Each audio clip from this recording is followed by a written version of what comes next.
Hey there, this is Ian Kane from the band The Bloody Hell from Halifax, Nova Scotia. Here to answer a few questions. What made me want to become a musician? Um, that's a pretty hard question to answer, but I'll give it a shot. When I was growing up, I grew up in a small town full of very overly macho jock types, um, where your worth basically was how good you were at sports, how many girls you could get, that kind of mentality. And I knew pretty early on that was not for me, and that I didn't want anything to do with that, and needed to find a way to separate myself from that macho jock mentality. So me and a group of friends who were also kind of in the same situation, we didn't fit in with that particular crowd.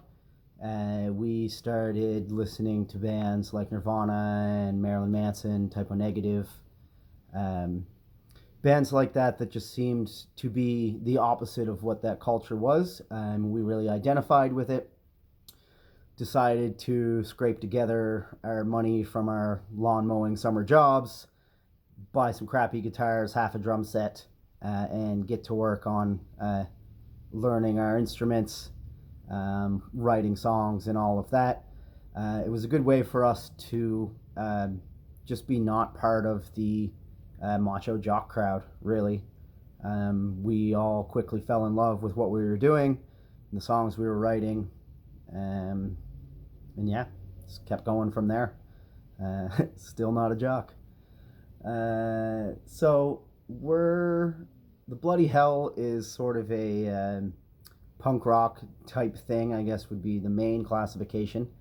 But we had a lot of classic rock hooks and stuff like that in there. We want to be the Misfits as much as we want to be the Beatles. We want to be Pink Floyd as much as we want to be Slayer. So I would say we're for fans of definitely bands like Nirvana and the Misfits and Motorhead. Um, I definitely am a huge classic rock fan. Bands like obviously the Beatles, the Stones, the Doors, um, Tom Petty, Bob Seger, all that stuff. So I take a lot of that and I incorporate it in the music, but it's loud and it's fast and lots of distortion and yelling and stuff like that. So I would say we're for fans of aggressive music and for fans of melody and hooks. I would have to say to the question which is better, being on the road or being in the studio. Definitely for me, it's being in the studio.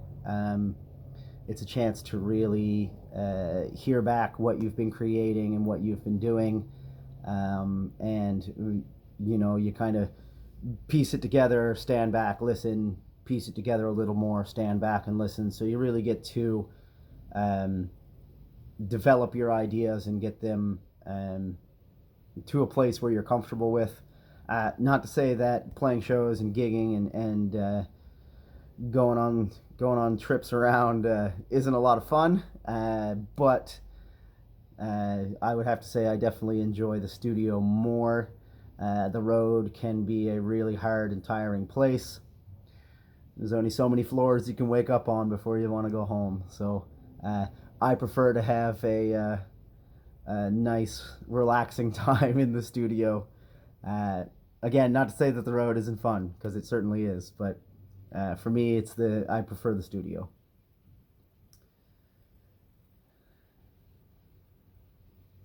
So my number one instrument, I guess, is the guitar.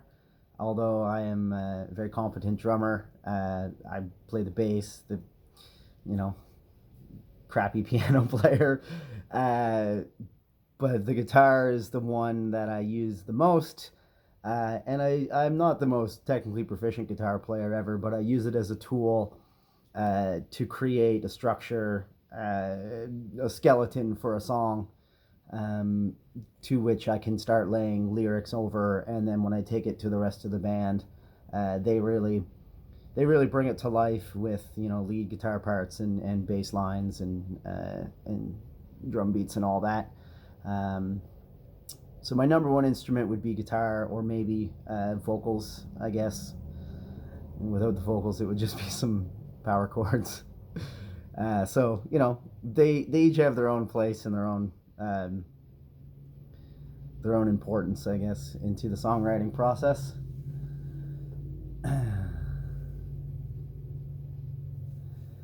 So when I come home cold and tired and just want to warm my bones beside the fire, the one thing I would put in my hand to make me comfortable is obviously a cold beer or a hot coffee, depending on the time of day, and then just my guitar as well. I find it extremely relaxing to just sit and lazily strum a guitar and make up some melodies and stuff like that.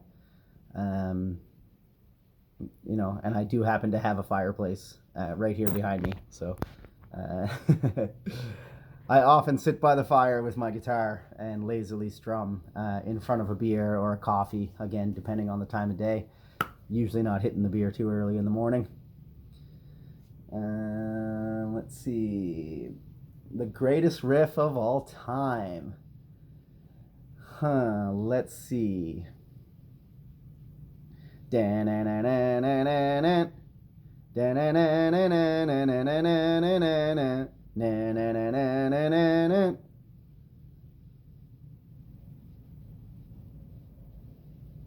That greatest riff of all time, of course, would be "We Didn't Start the Fire" by Billy Joel. Classic riff. Gets stuck in your head. It's one of the earliest riffs I ever remember from being a child. Either that or AC/DC Thunderstruck.